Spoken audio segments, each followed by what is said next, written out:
Muy bien, pues buen día a todas y todos, a quienes hoy nos acompañan en, en este canal de Meet y a quienes nos acompañan también por YouTube y a quienes nos verán después. Bueno, este día hemos denominado a la sesión Silvio y la epopeya de la educación en Cuba y pues es una sesión más de nuestro foro de pedagogía de los futuros posibles. Quiero recordar que este espacio es una propuesta, pues, eh, que surgió para dialogar sobre las respuestas que existen, que ya están en marcha y aquellas que podamos construir en torno a un futuro que no se deje abatir, pues, por el desánimo, la desesperanza, la violencia, la guerra, eh, y todo lo que eso conlleva, ¿no? El rompimiento de la solidaridad, el derecho internacional, la destrucción de nuestra futuro, de nuestra vida en común, de nuestro futuro, etcétera. Pues es una pequeña aportación, una ventanita para ver otros futuros posibles desde lo que las personas hacen y de lo que estamos tratando de construir día a día en el plano de lo educativo. Pues hoy amanecimos con una noticia muy fuerte que es el tema del bombardeo a Irán y la posibilidad de una tercera guerra mundial, que es terrible. Del asesinato también de 51 niñas de una escuela, por este bombardeo. Y yo me preguntaba cómo podemos vivir con esto en adelante, ¿no? ¿Qué respuestas dar a estas situaciones límite?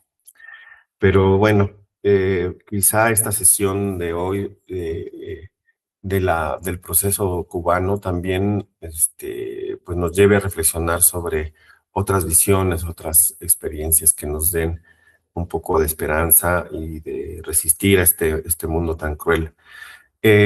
Como saben, la gesta histórica de la lucha contra el analfabetismo en Cuba, pues marcó a nuestra región durante muchas décadas y a muchas generaciones también de educadoras y educadores. Eso ha estado como en nuestra mente, en nuestro repertorio de prácticas relevantes de la pedagogía latinoamericana.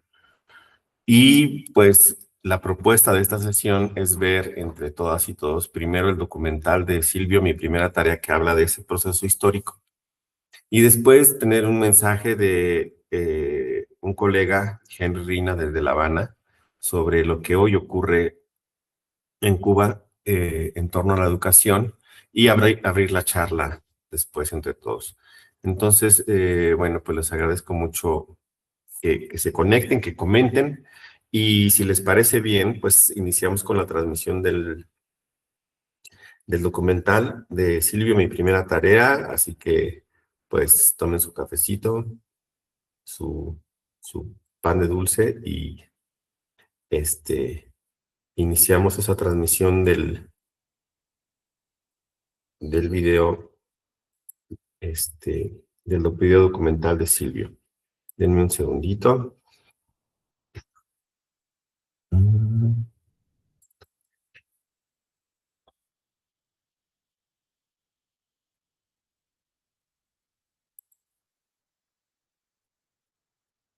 Muy bien.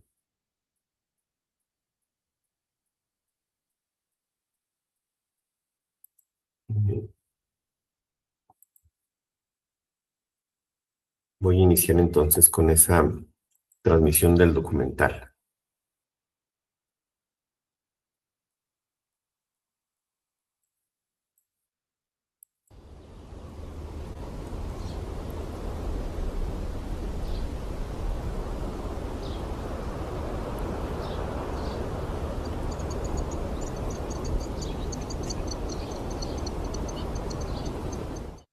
Es increíble que haya pasado tanto tiempo, ¿no? Porque yo tenía 14 años.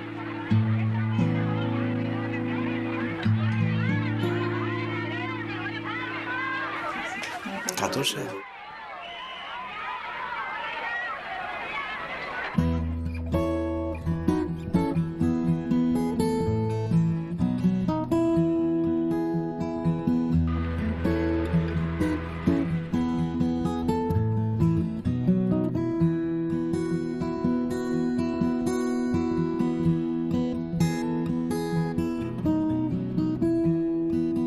fue importante para mí en dos sentidos. Fue la actividad en la que me integré a una labor social por primera vez en mi vida, porque hasta ese momento solamente era un estudiante y un hijo de una familia. Y con esa actividad me inauguré como participante, como activo dentro de la sociedad, ¿no? O sea, me puse a hacer algo para mi país por primera vez en la vida, a los 14 años. Y fue en la campaña de alfabetización.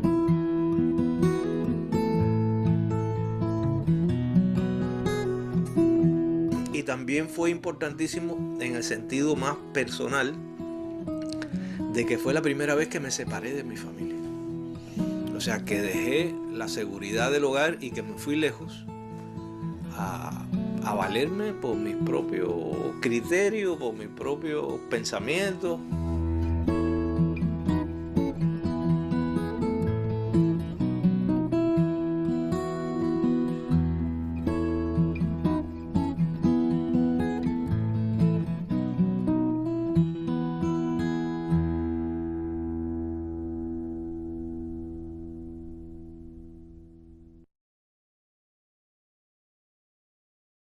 No era difícil. La revolución y lo que estaba haciendo la revolución por el pueblo era muy hermoso, era muy atractivo. No había joven prácticamente en Cuba que no quisiera incorporarse a la campaña de alfabetización. De hecho, en mi propio hogar hubo su forcejeo. Mi mamá, más sobreprotectora, tenía un poquito de miedo de que yo me fuera tan lejos. Mi papá se daba más cuenta de que era un paso importante en mi vida y que era una buena forma de darlo. Y me ayudó, me apoyó en esa decisión, ¿no? O sea, todos los jóvenes, prácticamente, yo creo que más jóvenes aún que 14 años, querían irse de alfabetizadores. La Comisión Nacional de Alfabetización organiza asambleas para movilizar a todos los municipios de la República en la extraordinaria labor que habrá de realizarse durante 1961, el año de la educación, en el que todos los que saben deben enseñar y en el que todos los que no saben deben aprender. Y la gente se quería ir lejos, bien lejos. Yo no pedí irme para las montañas de Oriente porque me dijeron que había mucha gente que ya había pedido irse para Oriente y que Oriente estaba prácticamente cubierto.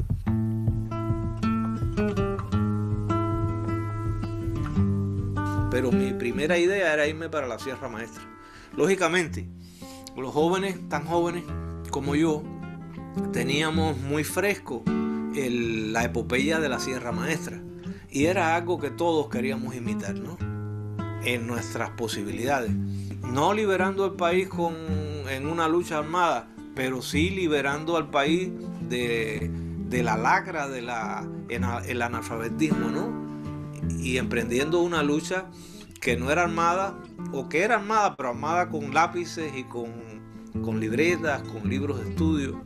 Se planteaba así como un combate contra la ignorancia, ¿no? Y era algo muy hermoso. De hecho lo fue. Si no creyera en la locura de la garganta del sinsonte, si no creyera que en el monte se esconde el trino y la pavora. Yo pedí ir a las montañas más cercanas, las que estaban en la mitad de la isla, las montañas del Escambray. Pero en ese momento había combates de fuerzas contrarrevolucionarias. De hecho, por aquellos días, muy poco después de nosotros estar en aquella zona, mataron a un alfabetizador que solo tenía 1 o 2 años más que yo. Manuel Ascunce Domenech tenía 16 años. Otra vez la sangre de un joven derramada en el suelo de la patria. Manuel Ascunce Domenech, salvajemente asesinado por la contrarrevolución al servicio del imperialismo, es resumen y símbolo de todos los jóvenes que habían caído antes, de todos los que habrían de caer después.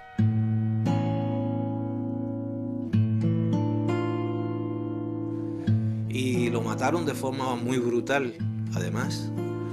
Cuando eso sucedió, a los alfabetizadores que estaban por esa zona los bajaron y los pusieron en lugares más controlables, ¿no? más cercanos, donde estuvieran más a la vista, porque él estaba en sierra adentro, en una casa de un campesino al que no era fácil llegar, ¿no? Y nosotros, a mí me pusieron a alfabetizar primero en la playa de Rancho Luna, al lado de Cienfuegos.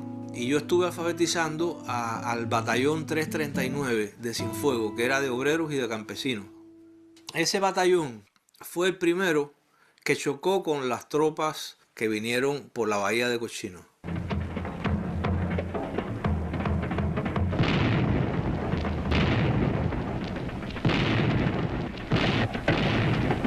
17 de abril de 1961. Más de 1000 mercenarios, armados por Norteamérica, atacan a Cuba por la bahía de Cochinos. Estaban muy traumatizados. Estaban muy golpeados porque habían perdido a sus hermanos, a sus amigos, a su padre, a sus hijos. Había casos de que había caído el hijo. Era muy fuerte estar con ellos y conversar con ellos y todo eso.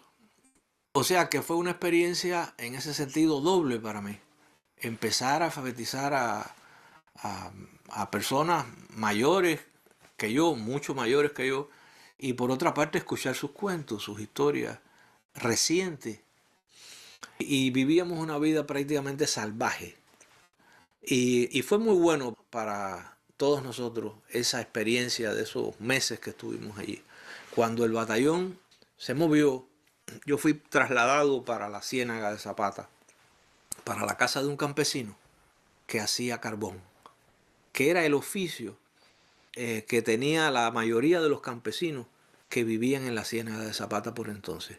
Eran personas que cortaban palos y hacían unas pirámides grandísimas de carbón y que luego vendían y vivían de eso.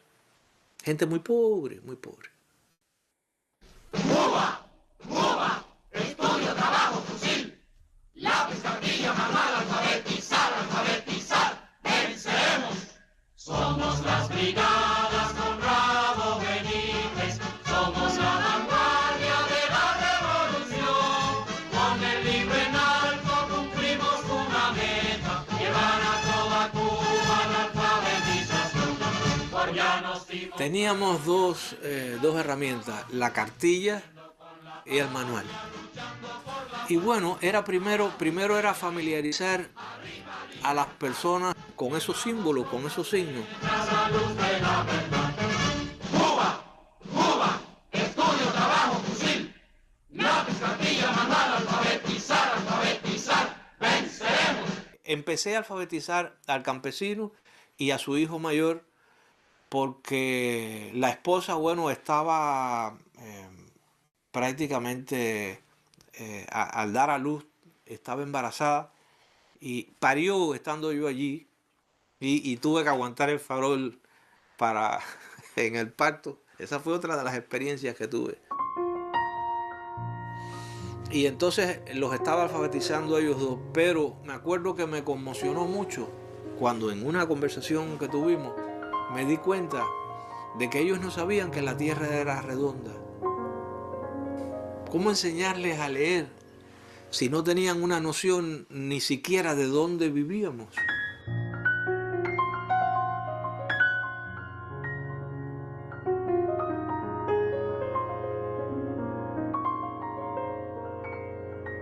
Y poco a poco, en la medida en que le fui enseñando las primeras lecciones, empecé a tener conversaciones con ellos, bueno, con mi corta edad y con mi poca experiencia como maestro, ¿no?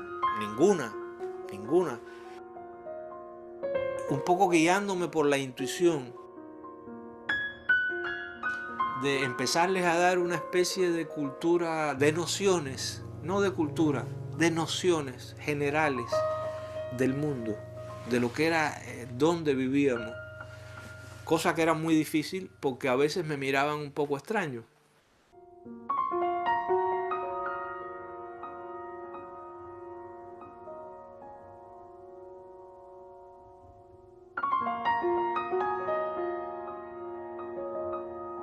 Y eran personas que no habían tenido contacto prácticamente con la civilización, muy poco, muy poco. Se contactaba con la civilización para vender carbón a precios ínfimos. O sea, vivía con una precariedad muy grande, y realmente vivían empeñados en la supervivencia del día a día. Fue una experiencia muy hermosa, pero también muy dramática. Muy dramática.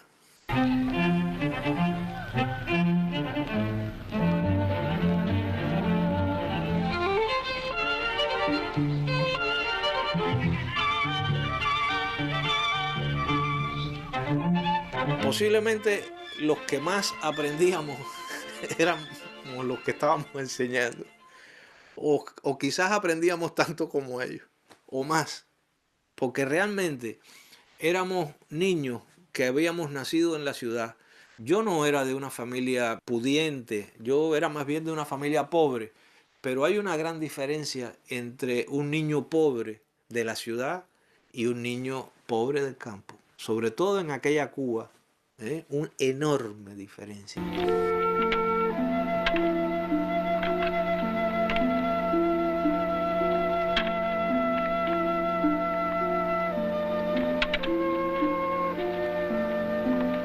Yo no tengo diversiones ninguna aquí. Pues yo no he ido, no salgo a ningún lado. Yo tengo 12 hijos y nietos. Nietos sí tengo yo unos cuantos.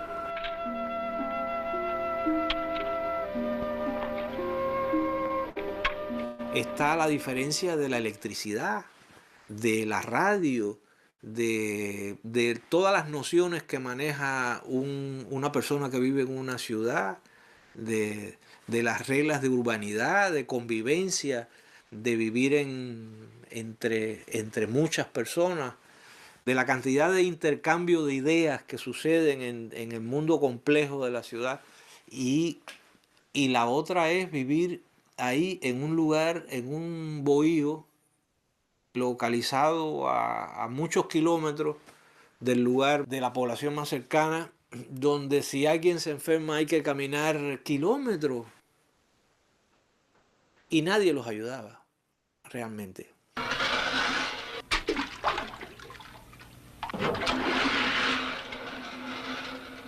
Por eso era especialmente hermoso, ¿no? Darse cuenta de que lo que uno estaba haciendo era una ayuda a la gente, que era muy necesario. Muy necesario.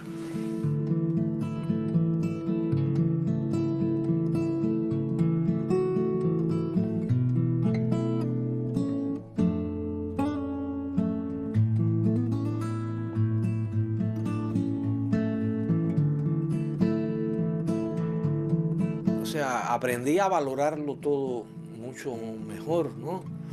Aprendí lo duro que era sembrar una malanga, por ejemplo, y esperar a que creciera y tenerla que regar y luego recogerla. Porque yo había llevado 4 o 5 latas de leche condensada que duraron 24 horas. Enseguida se las comieron porque no tenían nada de comer. Teníamos tanta hambre que una vez nos fuimos a unos mangales que quedaban como a 10 kilómetros de distancia. Nos subíamos a las matas y tirábamos mango y el que estaba abajo llenaba los sacos. Y así luego arrastramos 3 o 4 sacos de mango y nos agarraba la noche. Por suerte llevábamos el farol que yo tenía. A los alfabetizadores nos daban un farol chino. Y así caminábamos y llegábamos allá. Y aquellos sacos de mango, 3, 4 sacos de mango que llevábamos, duraban 2 o 3 días. Yo estuve como 10 o 15 años sin poder probar un mango después de eso, porque comí tanto mango que no había manera de que me empatara con un mango después.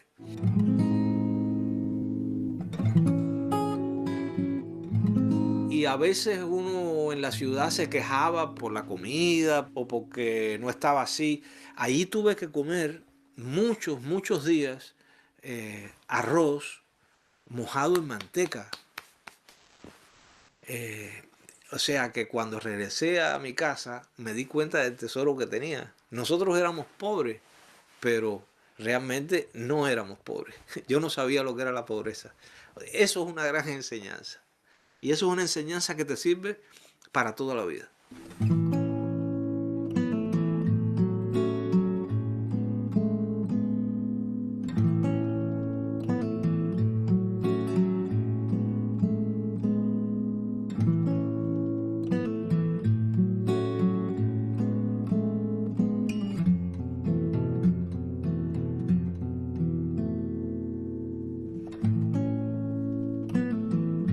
A las personas que yo estaba alfabetizando eran campesinos, gente endurecida por la tierra, por su trabajo, ¿no? Y tenían la piel dura. Entonces los campesinos, por esa zona de la costa, hay una mata que es muy peligroso, que se llama guau. Que hay personas que dicen que no pueden estar ni a la sombra del guau porque se hinchan, se inflaman, ¿no? Es altamente tóxico. Entonces los campesinos cogían y arrancaban hojas de esa planta y con la leche que soltaba se pintaban en los brazos el nombre de la novia o de la mamá, y eso en la piel dura de ellos se convertía en una costra negra ahí y se quedaba como una marca, parecía como un tatuaje o algo así, ¿no? Pero después se les caía.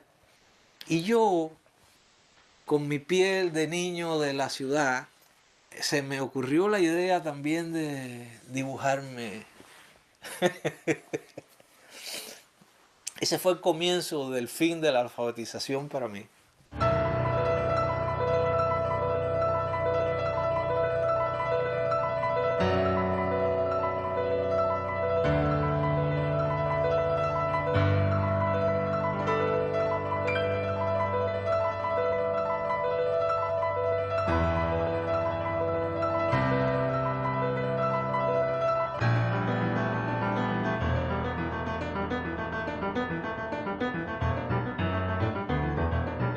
Yo estoy seguro de que todos los que participamos en eso no lo vamos a olvidar nunca, porque fue una gran enseñanza para nosotros.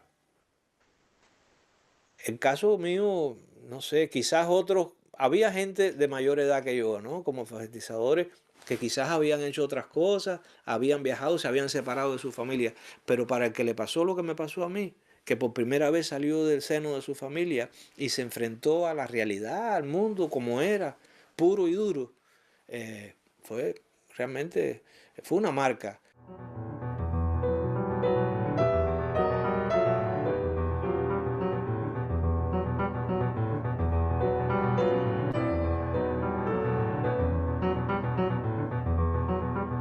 Y me dejó una marca no desagradable. O sea, fue una forma de aprender cómo era el mundo, ¿no? Y como esa experiencia se vinculó tanto después con el ensanchamiento de uno como ser humano, me quedó quizás un poco la manía de vivir aventuras como esa. Y quizás esa primera determinó posturas que yo tuve después en mi vida, como por ejemplo, más tarde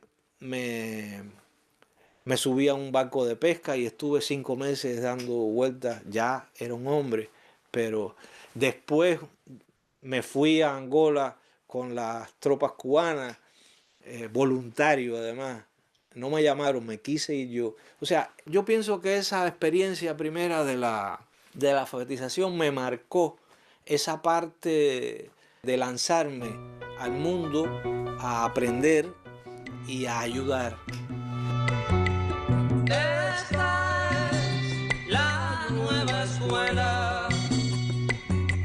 Esta es la nueva casa. Casa y escuela nueva. creo que fue una gran importancia porque fue una gran lección también para Cuba y para Latinoamérica. Estos son sus jardines.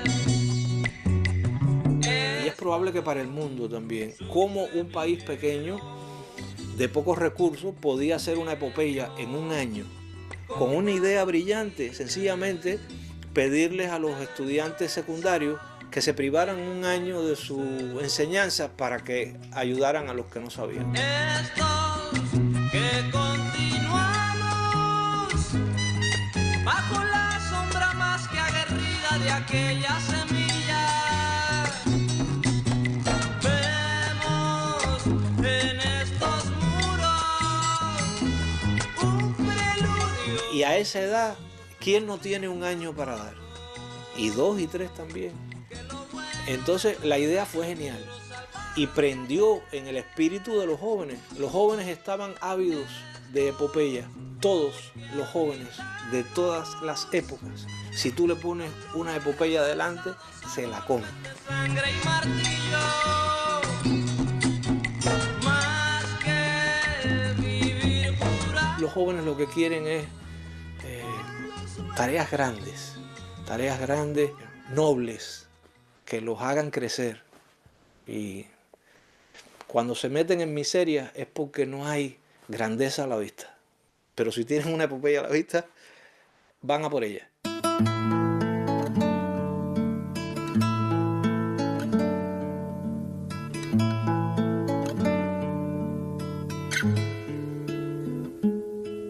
Hay locuras para la esperanza, hay locuras también del dolor, y hay locuras de allá donde el cuerdo no alcanza, locuras de otro color. Hay locuras que son poesía, hay locuras de un raro lugar, hay locuras sin nombre, sin fecha, sin cura, que no vale la pena curar.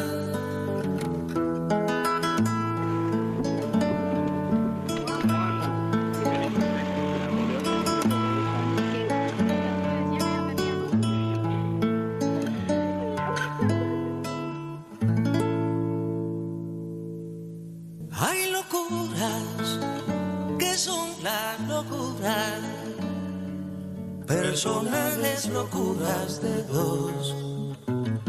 Hay locuras que imprimen dulces quemaduras.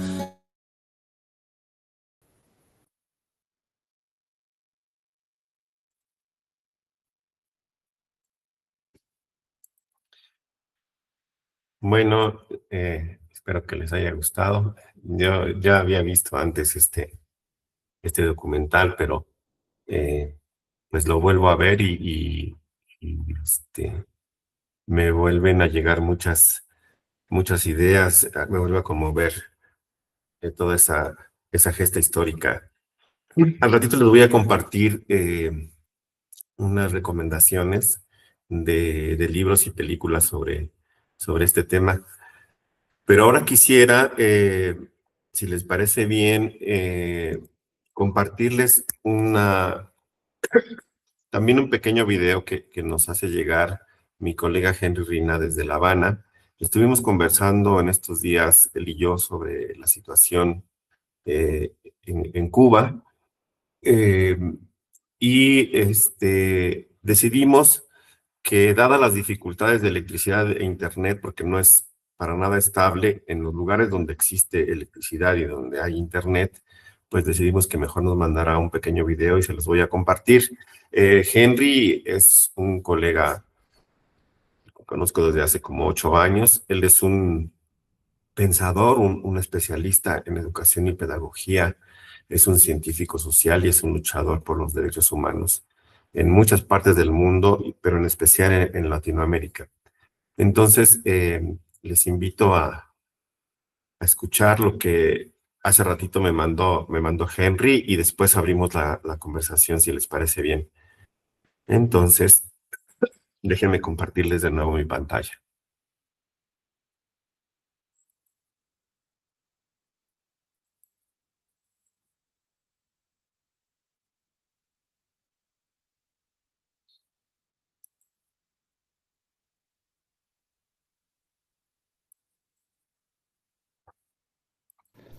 Un saludo fraterno a todos y todas aquellos educadores, educadoras en México que desde su solidaridad, su preocupación, han atendido esta invitación a hermanos y hermanas en Cuba para conversar, para intercambiar, precisamente para imaginar otros futuros posibles.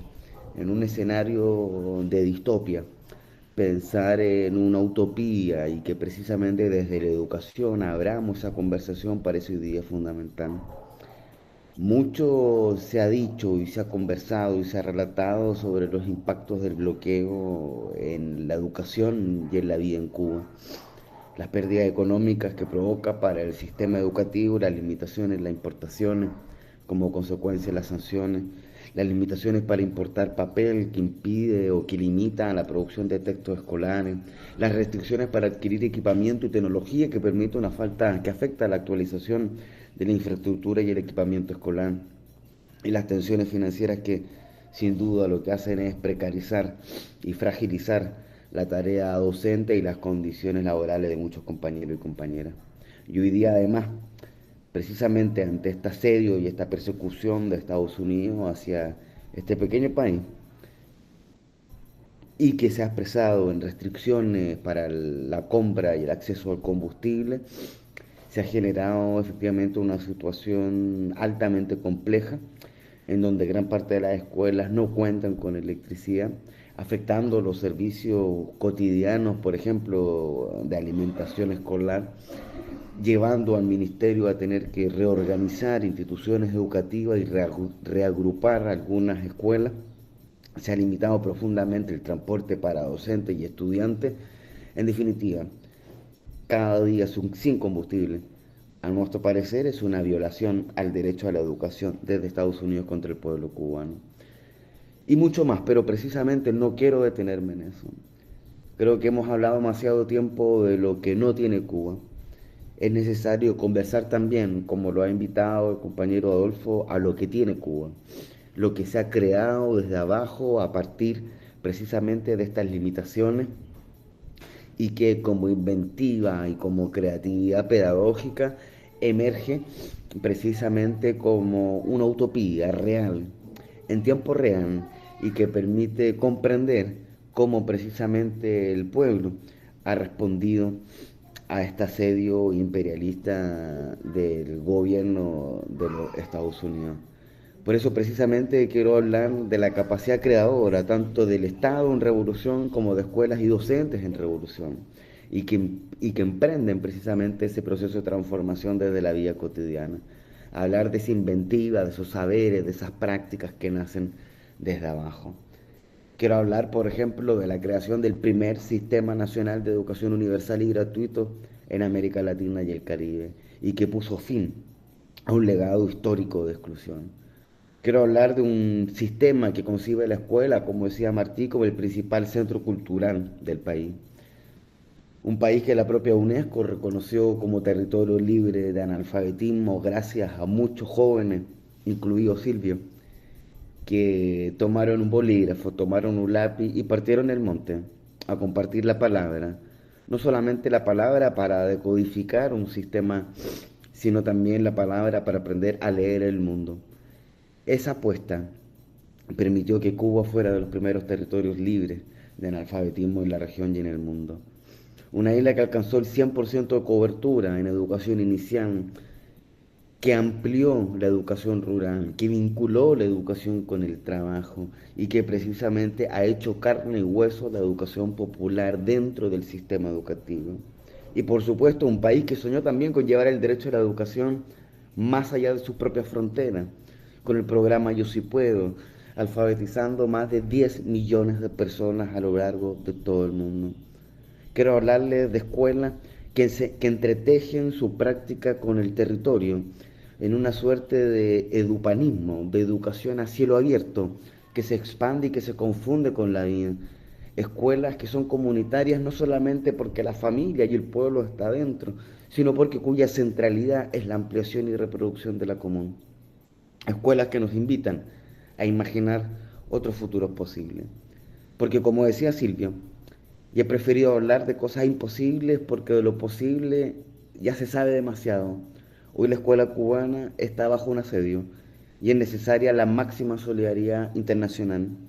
Les invitamos a través del compañero a conocer una iniciativa, la Operación Cuba, que pretende apoyar la escuela en este contexto de asedio y de presión imperialista.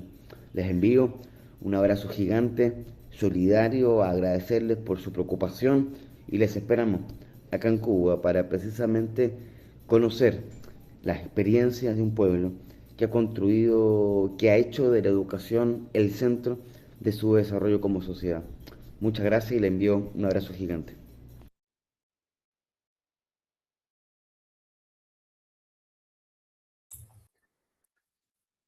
Bueno, pues es el testimonio de Henry. Y la invitación también, al ratito les voy a comentar brevemente de la iniciativa que está generando diversos colectivos de América Latina, que se llama Cuba Va, como esta canción de Pablo y Silvio, en torno a la ayuda que podamos darle desde diversos países a las escuelas cubanas. Al ratito les platico de esa iniciativa. Pero bueno, quisiera abrir la conversación, si les parece bien, tanto a lo que pudieron ustedes recuperar del documental de Silvio, como a lo que nos ha comentado Henry en su video. Entonces, adelante, quien quiera participar, me gustaría escucharles.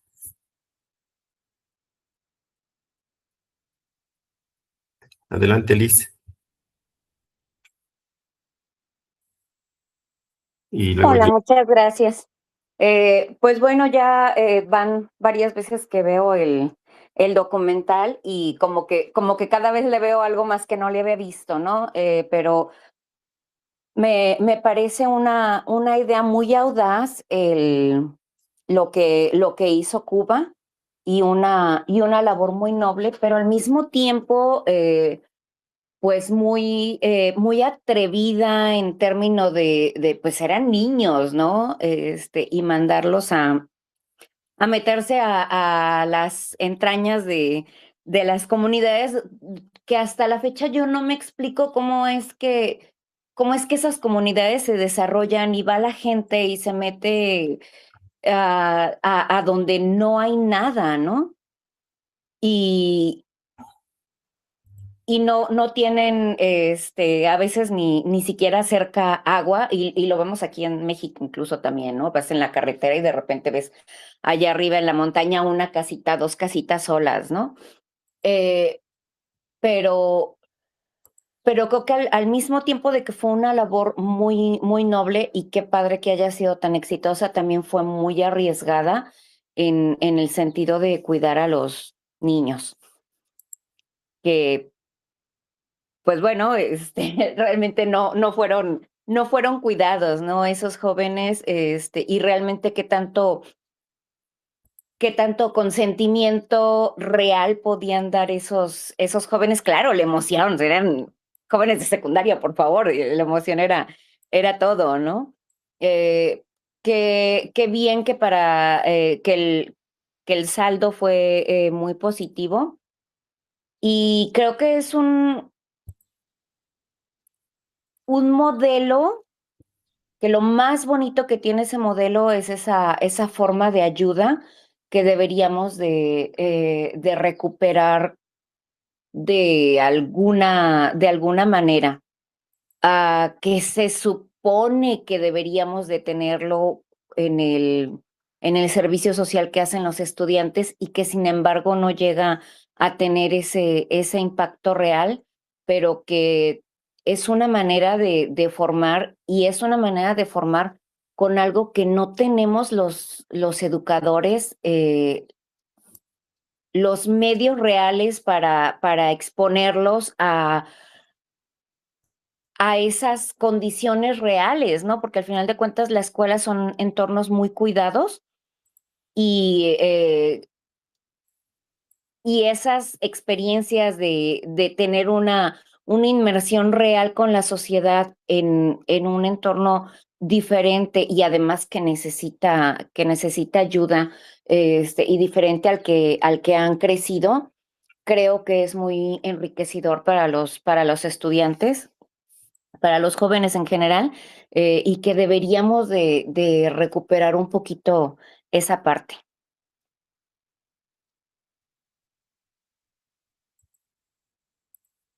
Sí, sí. Planteas un tema que yo quería abordar, que es el asunto de la juventud, ¿no? Y que es a las experiencias a las que pueden acceder hoy en día para involucrarse, para conocer, para contribuir. Y bueno, Gina, por favor.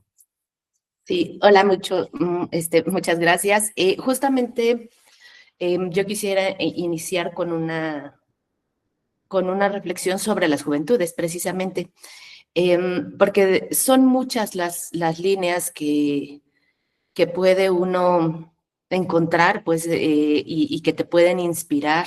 Ver el documental, también este mensaje, este mensaje de Henry Rina definitivamente me dejó también muchas ideas y tengo muchas notas, pero quisiera iniciar con esta idea del poder de las juventudes.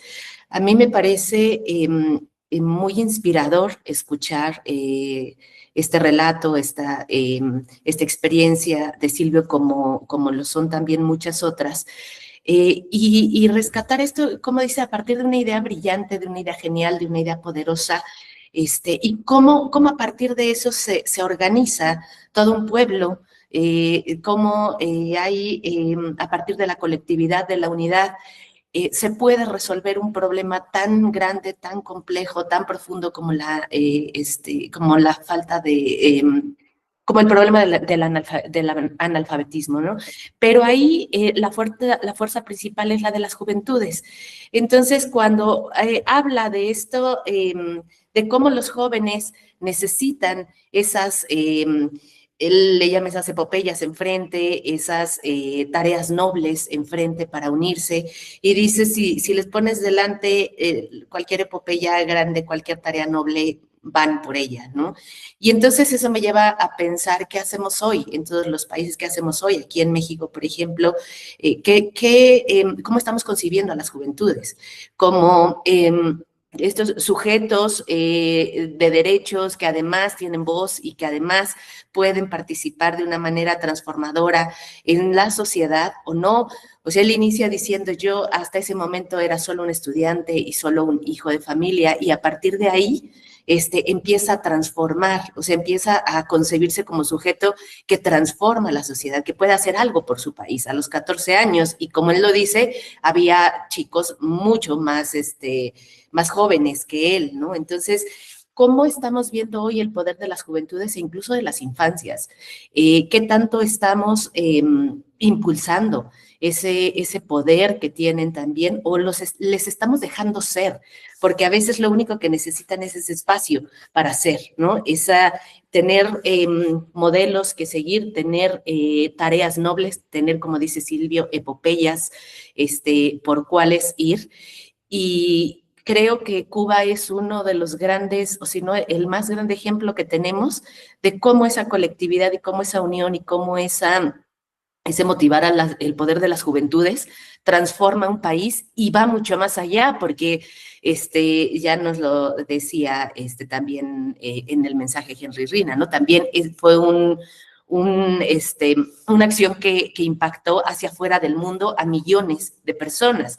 Entonces, ¿cómo el poder de convocatoria que puede tener un pueblo? Y él decía este pequeño país, pero es un pequeño país geográficamente, pero que justamente tiene la mira, está bajo la mira del imperialismo por el poder que ha tenido y por el poder de convocatoria y por el poder colectivo que tiene y por cómo se organiza el pueblo entero.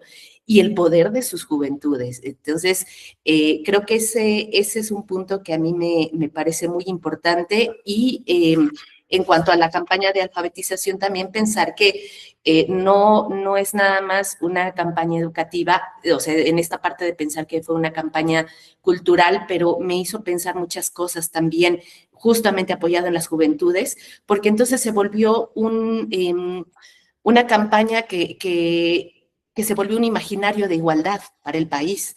Después de todo lo que habían pasado y por lo que habían luchado.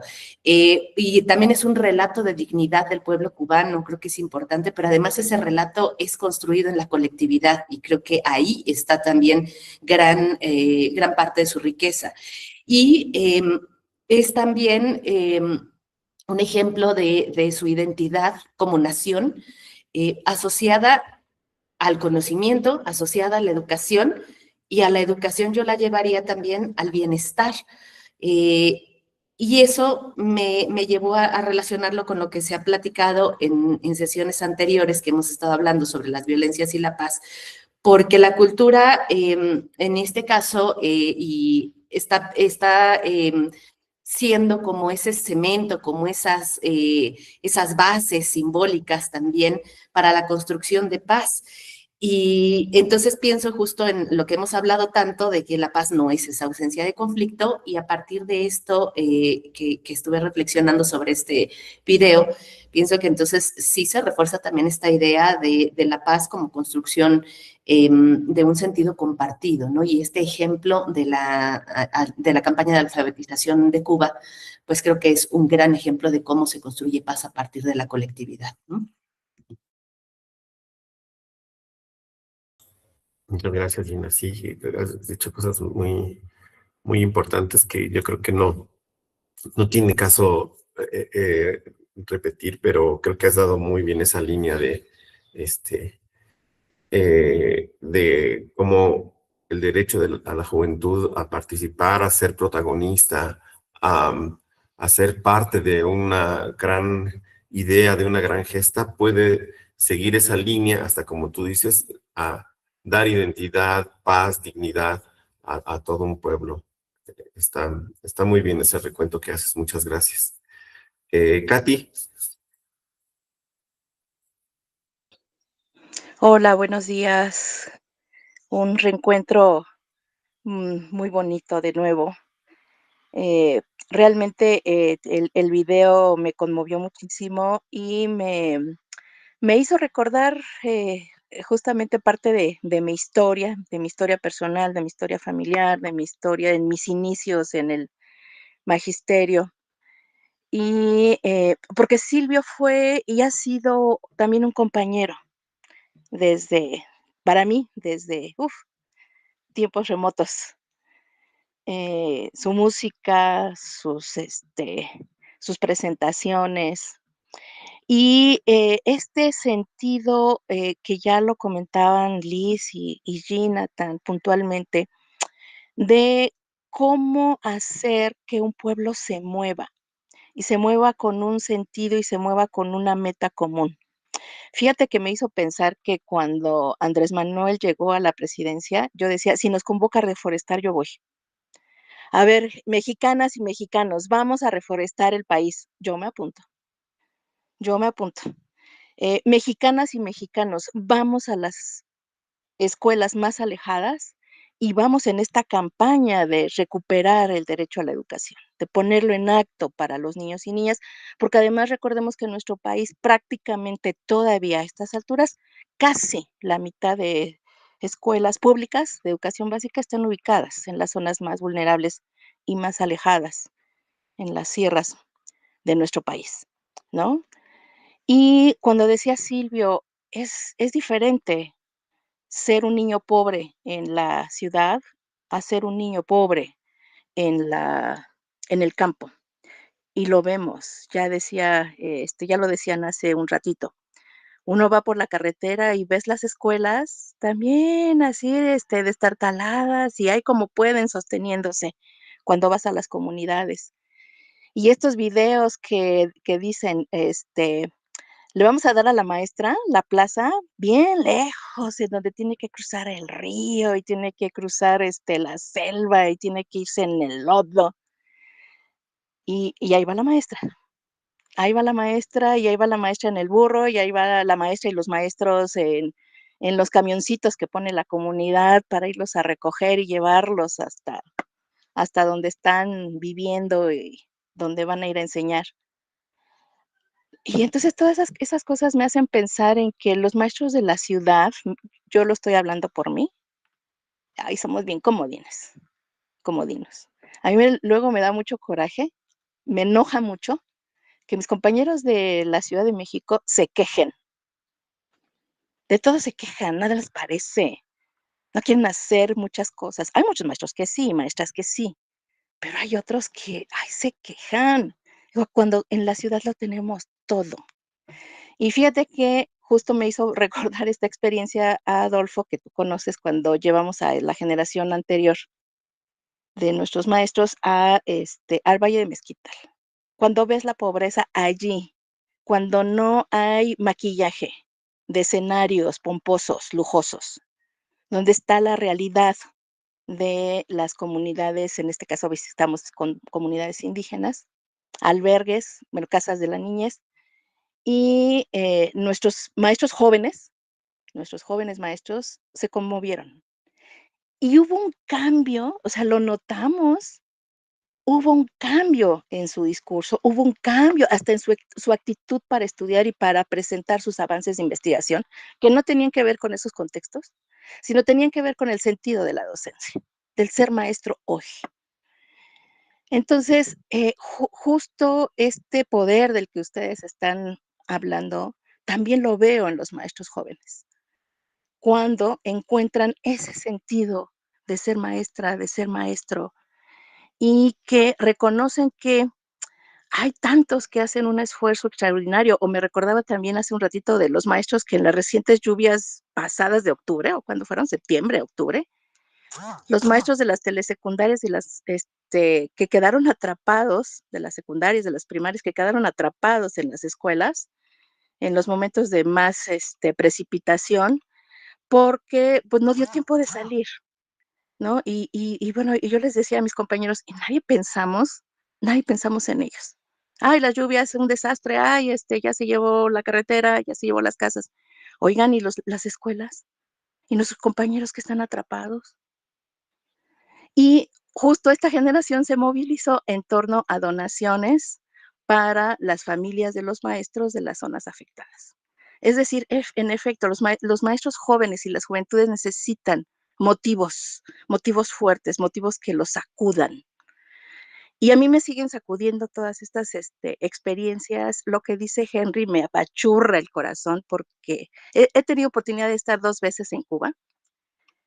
Y me sorprende que una vez me senté en la escalinata de la universidad, se acerca a mí el conserje de la universidad y me empieza a platicar. Él tenía una licenciatura en telecomunicaciones, hablaba el perfecto francés, tocaba un instrumento. Cuando a veces nuestros conserjes los vemos en un sentido peyorativo, ay, pues este señor o esta señora que ni escuela logró terminar la primaria o la secundaria. Allá hasta el conserje tiene estudios fuertes, estudios sólidos, toca instrumento, practican deporte, tienen una lengua diferente. Y yo decía, ¿y que en México no lo podemos hacer? Que nuestro país no puede. Y bueno, pues luego ¿qué será? Parodia, no sé, de los libros de texto, del titular de los libros de texto, que ni siquiera es Marx, es M-A-X, es Max, y ya alguien le adornó componiéndole una R y él saliendo muy orgulloso con su cuadro de su pintura, fotografía, lo que sea, de Marx, de Carlos Marx. Me entristece mucho como un país tan chiquito, pero es tan grande, y cómo tenemos un país tan grande y a veces lo hacemos chiquito. Gracias por escucharme. Muchas gracias, Katy, también por tu testimonio, porque eso también da mucha fuerza a esto que podemos reflexionar, ¿no? Lo que tú has vivido ahí de cerca con tus estudiantes, pero también con tu experiencia en La Habana, y esta visión que da sobre qué hace grande a un país también, eso me gusta mucho. Y Si te fíjate que parece me bien, tocó, nada más rápido, perdóname Adolfo que te interrumpa, me tocó, cuando yo estaba en primero de la normal superior, sí, me tocó la fundación de la CENTE, el nacimiento de la CENTE, de la coordinadora, esa efervescencia magisterial. sí. También vengo de ahí. Entonces me hizo recordar justo también como, pues como esas épocas de que uno tiene este ímpetu juvenil de cambiar al mundo y luego pues mira, ya estoy viejita. Y pues mira nomás.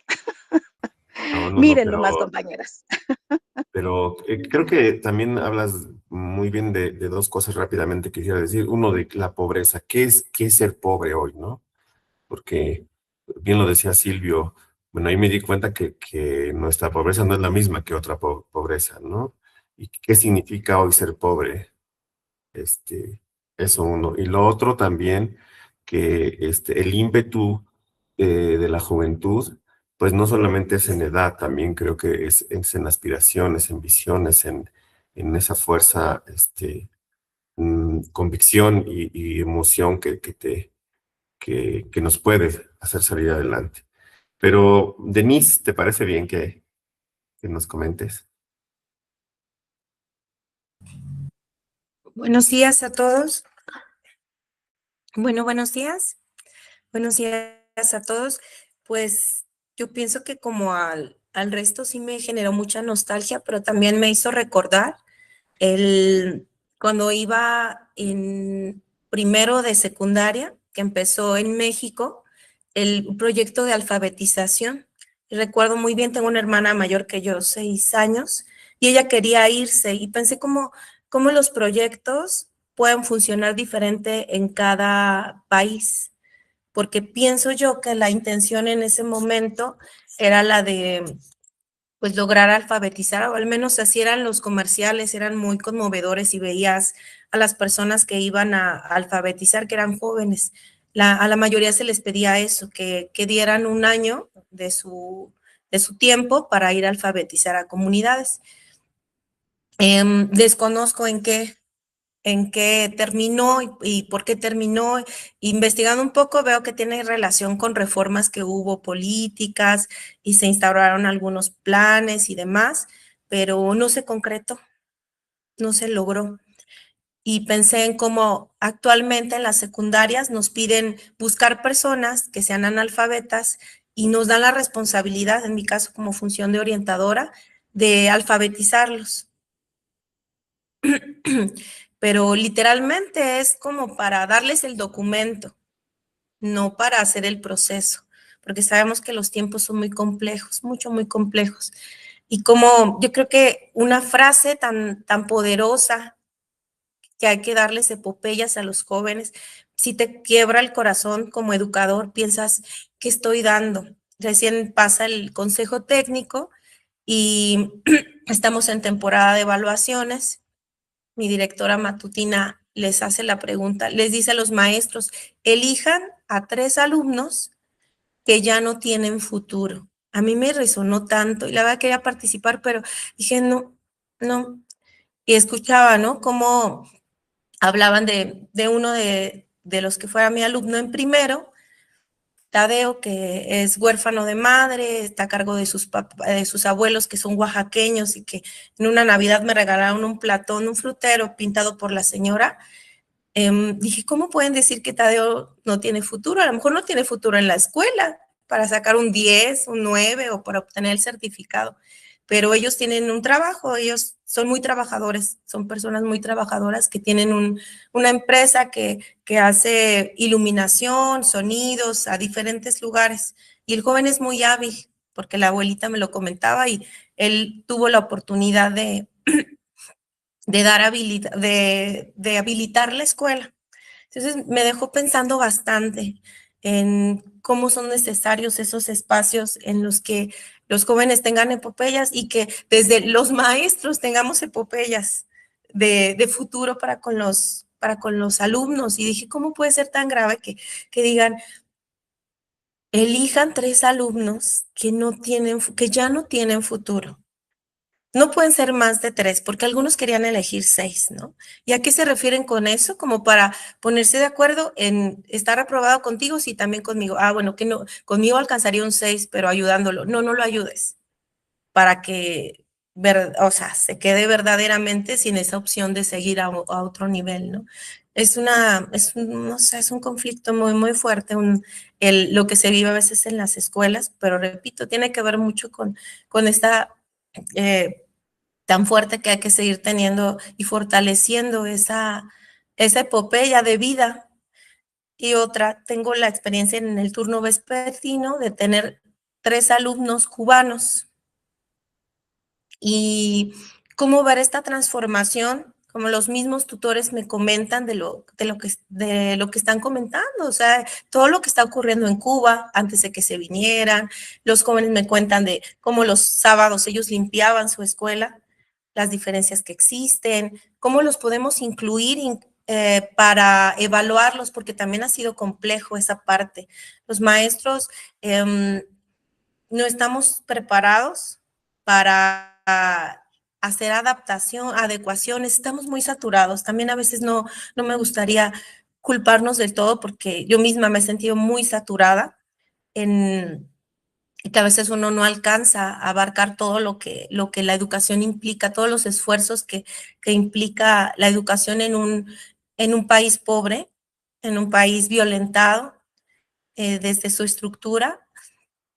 Y pues seguir en la lucha. Yo creo que estas sesiones han sido, estoy segura, han sido un respiro, han sido la oportunidad de encontrar nuevamente esa epopeya que buscamos a diario los que nos dedicamos a la educación. Muchas gracias. Muchas gracias, Denise. Muchas gracias por tu visión desde la escuela y también por plantear esos desafíos de la cotidianidad de las escuelas públicas, ¿no? No es una situación que se resuelva con una sola decisión, un reglamento, un programa. Es algo muy complejo que se vive en nuestras escuelas, pero creo que lo dices muy bien. Necesitamos recuperar como educadores nosotros esa convicción de epopeyas, y lo queremos ver así, para poder también transmitirlo o compartirlo con los estudiantes. Si no, ¿cómo le vamos a hacer ante esto, no futuro que planteas, que es muy impresionante lo que dices? ¿Cómo hemos llegado a este momento de ver no futuros ya en muchos estudiantes, ¿no? Muchas gracias. Gina, adelante, por favor. Muchas gracias. Bueno, primero que nada, gracias por también todos estos comentarios, porque generan como nuevas líneas también. De hecho, escuchando ahorita la participación de Katy, yo no había visto esa línea tan profundamente en el documental, por ejemplo, cuando hablas de que resaltas esta parte de la diferencia, por ejemplo, entre un niño pobre de ciudad y un niño pobre de campo, que hace referencia a Silvio, y justo no había profundizado en esa reflexión sobre esa campaña como una ruptura de jerarquías, ¿no? Entre campo y ciudad, como ese vínculo, a lo mejor entre dos realidades muy distintas. No había reflexionado sobre eso. Entonces, muchas gracias por ese comentario, porque entonces eso me llevó a pensar en cómo no solamente este tipo de o como este ejemplo de la campaña, sino también el arte, la cultura y demás, esta construcción de conciencia política, pues se puede dar a partir de lo educativo, de lo cultural, y que eso a veces lo dejamos de lado, ¿no? Y lo relacioné con otra parte del documental, donde él habla de que no sabían que la Tierra era redonda, ¿no? Y entonces decía, ¿cómo les iba a enseñar a leer si ni siquiera comprenden o no comprendían dónde vivían? Y ahí, o sea, te das cuenta cómo, y lo llevo a estos comentarios también tan interesantes de Denise sobre la realidad docente, cuando ves el ejemplo de un niño de 14 años que se da cuenta de esta realidad y entonces asume el acto de educar como compromiso personal, ¿no? Y dice, bueno, no se trata nada más de que aprendan a leer palabras, o sea, yo tengo que ayudarles un poco más allá, tengo que ayudarles a comprender el mundo en el que vivimos. Y eso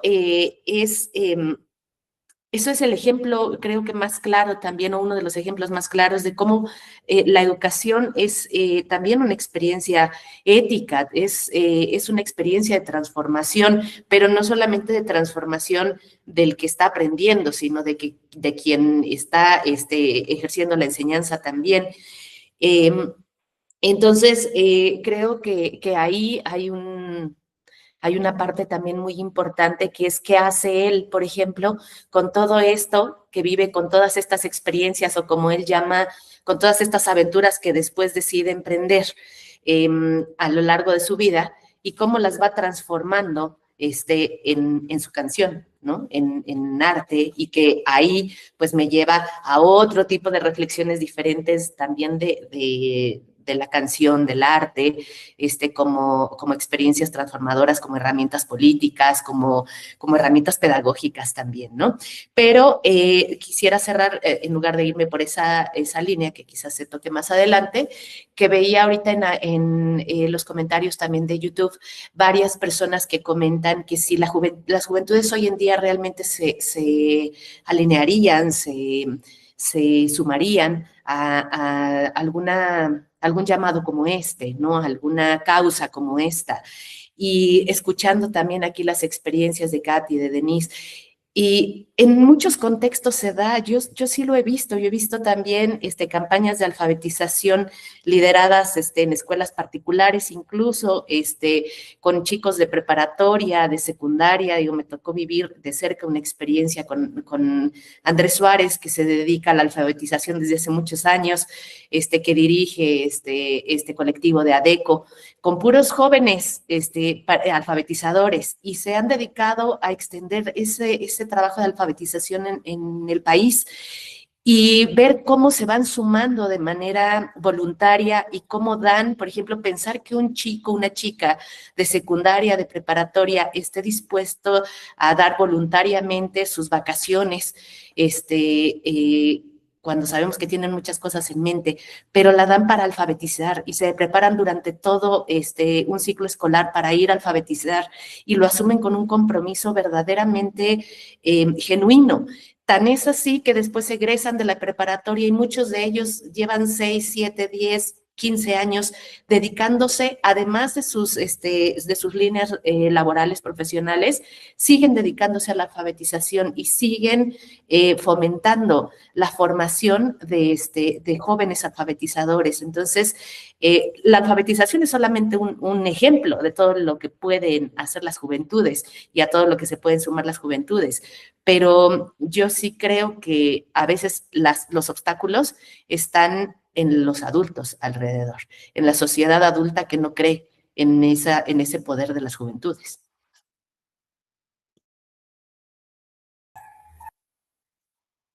Sí, sí. Muchas gracias, Gina, por estas nuevas reflexiones.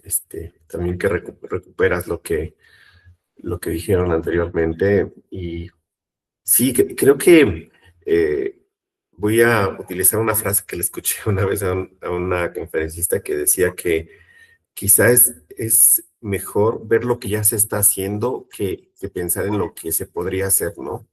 Y esto que tú dices, es muy importante. Hay gente que ya lo viene haciendo desde hace muchos años y que a lo mejor no se difunden sus aportaciones, pero hay gente que está trabajando todo el tiempo y tiene años aportando, y creo que hay que mirar a esas experiencias específicas como la que nos compartes para no pensar que todo lo vamos a crear desde ahora, sino sumarse a esas cosas que ya están en marcha, también un poco como lo que nos comentaba Katy, de lo que están haciendo con sus estudiantes. Muchas gracias. Bueno, Liz y después Ángeles, por favor. Muchas gracias. Tratando de ser breve porque realmente me han surgido muchas cosas. Un poquito retomando de los comentarios de Katy, que mencionó el caso del intendente. Qué padre. Y a la vez también cuando estaba escuchando la manera en que lo relataba, también qué triste que la educación no haya sido para esta persona la llave para un futuro diferente. Y no, creo que yo no, no aspiro a eso, porque la escuela deberíamos de ser eso, ¿no? Un impulso al cambio de vida y que los jóvenes se dediquen tiempo a estudiar, pero para que haya una verdadera movilidad social. Al mismo tiempo, wow, qué deseable sería que todos tuviéramos ese grado de educación, ¿no? Entonces es por ahí como tengo el sentimiento polarizado en esa anécdota. Y un poquito también del comentario de lo que sí se está haciendo. Creo que al final de cuentas los maestros estamos inmersos sin duda alguna en una situación muy compleja, pero que al final de cuentas pues siempre estamos haciendo eso, ¿no? No en un programa masivo, no con el impacto que, que, que tuvo este programa de alfabetización, no con una gran convocatoria, pero pues al final de cuentas, las pequeñas gotas de lluvia terminan mojando el piso, ¿no? Aunque no sean mareas. Y creo que eso es lo que hacemos en su mayoría los educadores, ¿no? Cuando ofrecemos ese espacio seguro, cuando los escuchamos más allá, cuando los corregimos con amor. Y me encanta traer el amor a la educación porque creo que es algo que se ha demeritado al amor como vamos a sacarlo de la ecuación de cualquier cosa.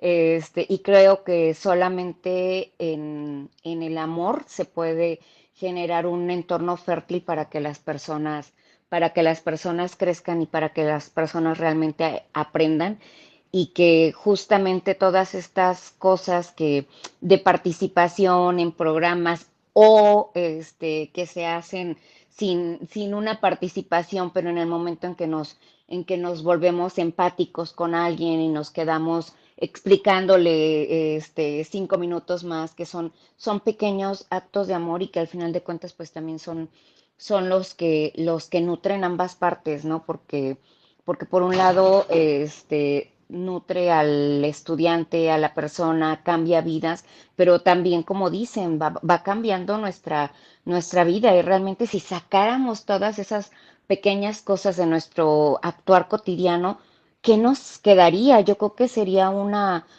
vida laboral muy, muy triste.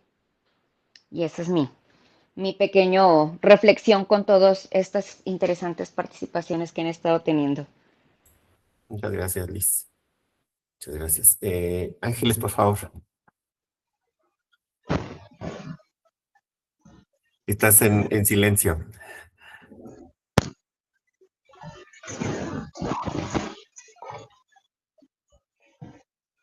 No te escuchamos.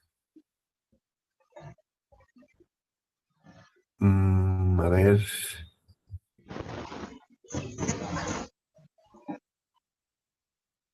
Creo que ahí ya, a ver. Muchísimas gracias por la oportunidad.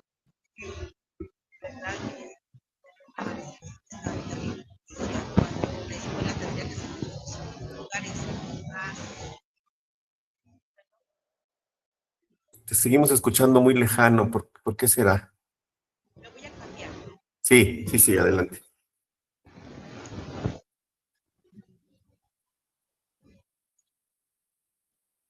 Hay unas muy interesantes opiniones. Ya, adelante.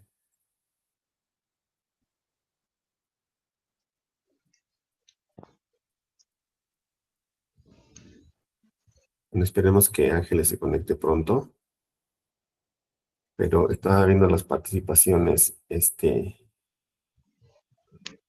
y las preguntas que hay muy interesantes sobre el tema de Cuba y demás. Adelante, cuando tú digas, Ángeles, te escuchamos.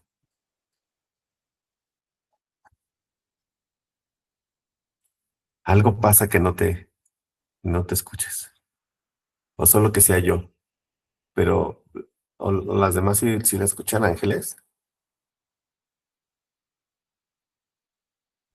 No, tampoco. No, ¿verdad?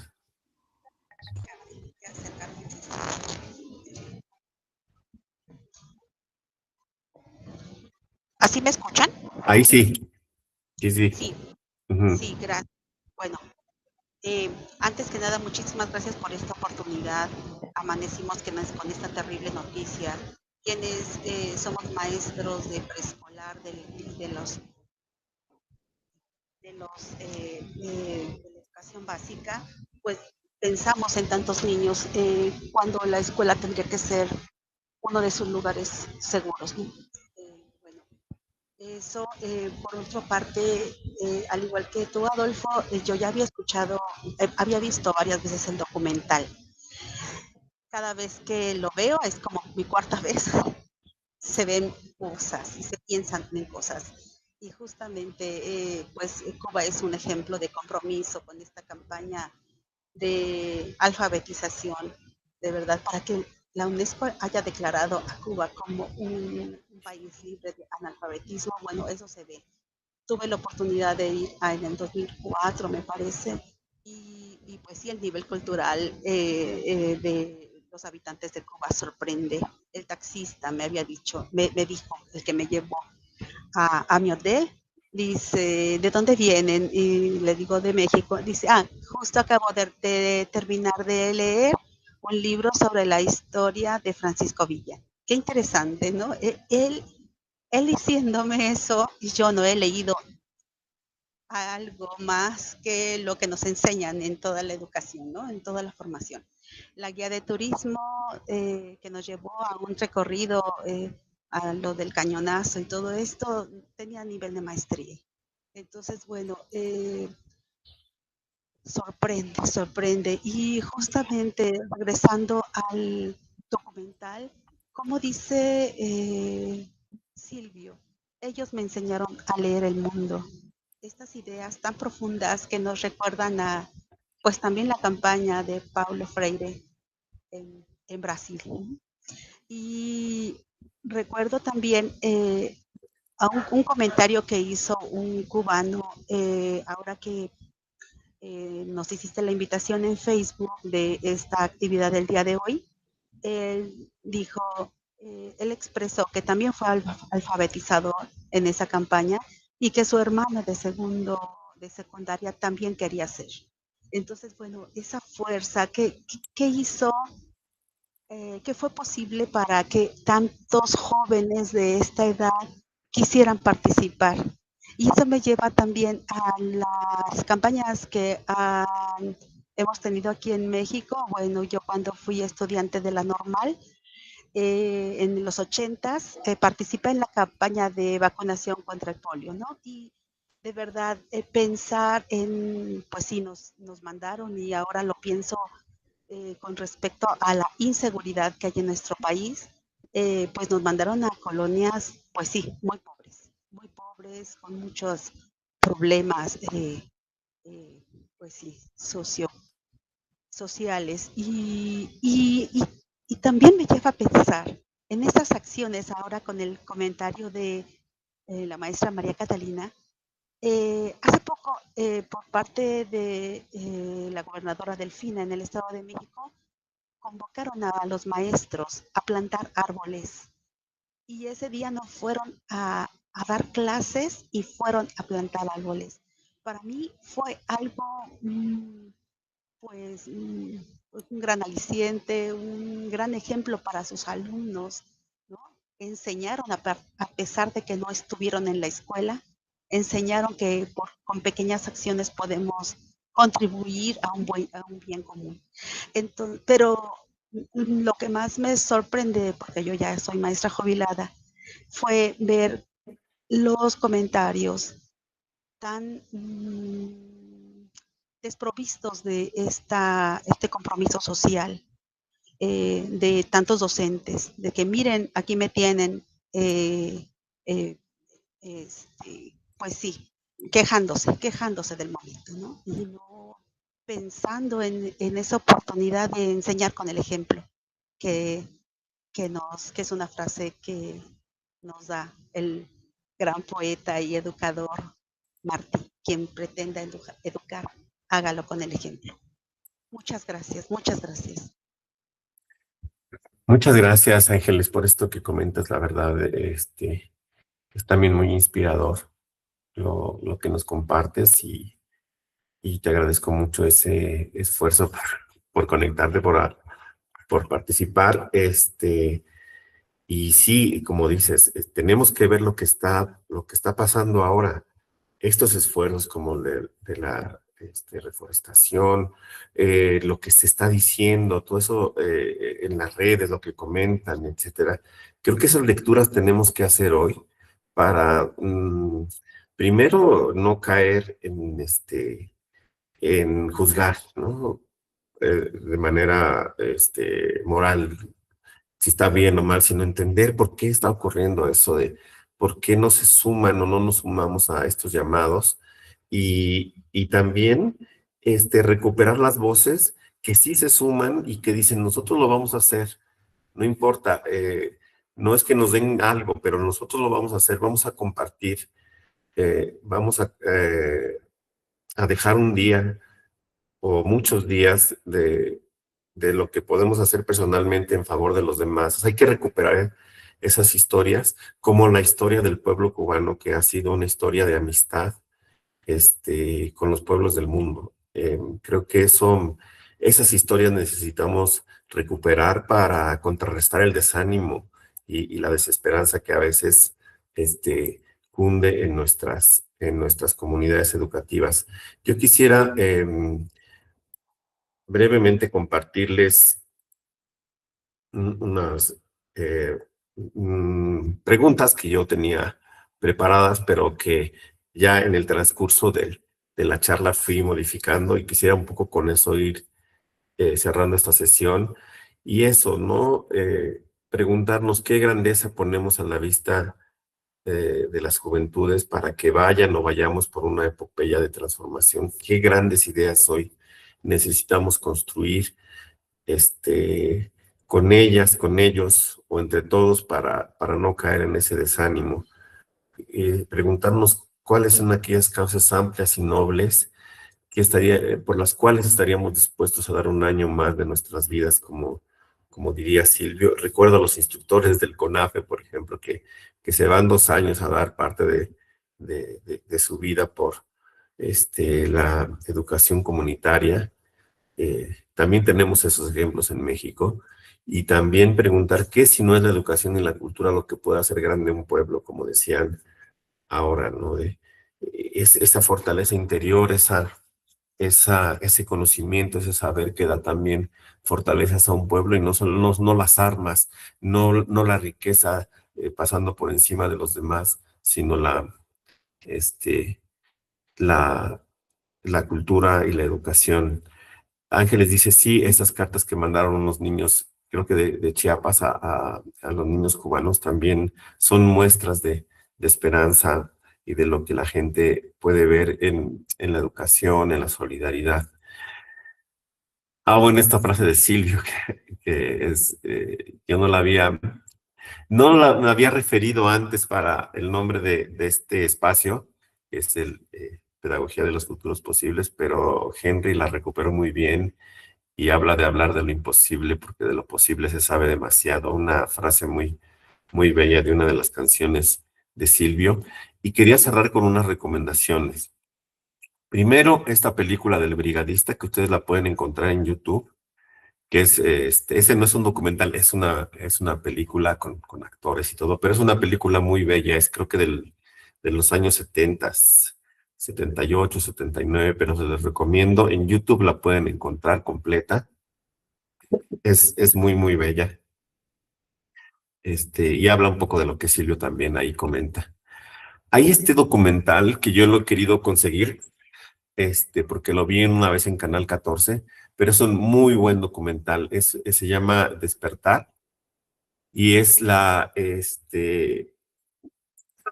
experiencia, el testimonio de Margarita Dalton, que es ahora una maestra de la UAM, pero Margarita Dalton parece ser que tenía 16 o 17 años. Ella es una mexicana, pero hija del poeta salvadoreño Roque Dalton. Entonces ella,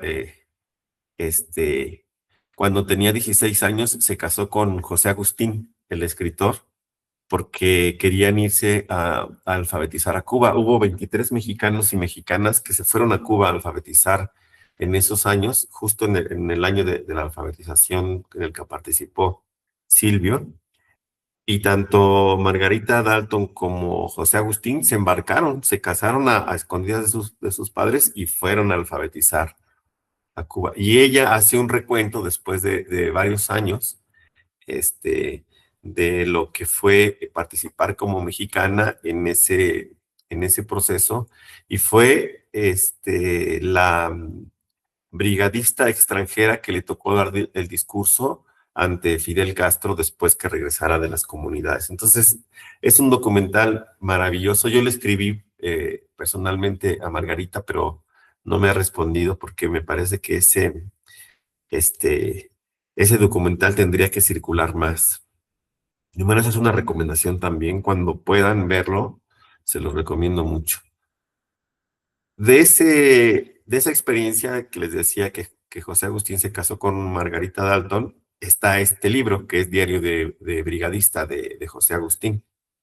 Ahí narra también cómo hicieron esa travesía.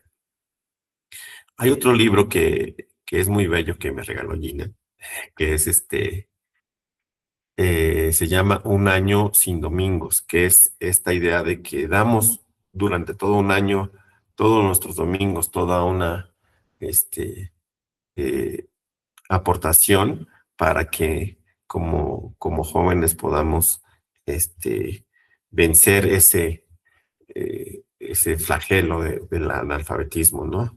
Entonces, este libro es muy, muy bello, se los recomiendo también. Eh, Está lleno de fotos y de testimonios, es muy bello.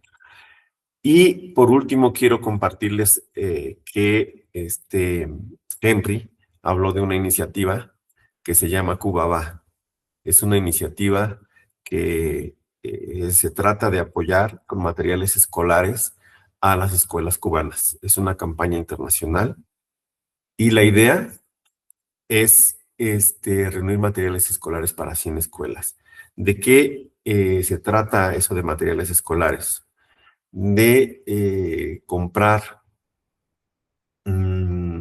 fotoceldas para que tengan electricidad, que compremos materiales escolares y que podamos apoyar a estas escuelas que hoy no pueden regresar a clases o lo pueden hacer de una manera intermitente porque no cuentan con las condiciones básicas para estudiar.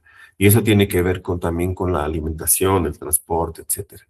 Pero algo muy concreto es que podamos apoyar en esta primera fase a 100 escuelas. Esto se desarrolla en coordinación con el Ministerio de Educación de Cuba y de algunos actores locales en diversos países de América Latina para apoyar la compra y distribución. Así es que si quieren, si gustan, pudiéramos organizarnos fuera de este espacio y apoyar esta campaña internacional para apoyar a las escuelas cubanas. Pues bien, con eso quería despedirme. Y Ángeles, ¿quisieras comentar algo más?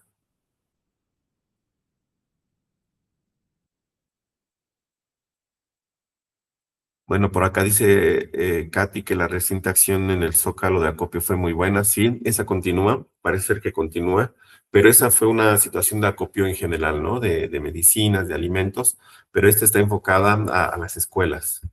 Y yo creo que como educadoras, como educadores, podemos un poco centrar nuestra acción en apoyar a, a estas escuelas. Así es que ya en corto podría comentarles las acciones que podemos llevar a cabo para esta campaña internacional. Dice Gina por acá que los materiales que comentamos están, sí, en las ferias del libro, siempre hay un stand ahí de Cuba y en el Centro Cultural México-Cuba, que ahora parece ser que está en el centro. Pero bueno, pues espero que esta sesión les haya gustado, y que nos sigamos viendo el siguiente sábado. Ya les anunciaremos, tenemos una idea de abordar un asunto relacionado con la vida virtual, los videojuegos, un poco el impacto que está causando todo esto también en nuestros niños, en nuestras juventudes y en nosotros mismos. Y entonces, ya les anunciaremos en estos días. Pero muchas gracias a todas y todos. Seguimos conversando por este espacio. Pronto. Muchas gracias a todos. Excelente fin de semana. Sí, Gracias. yo voy a agradecer a Henry su generosidad. Muchas gracias, Katy.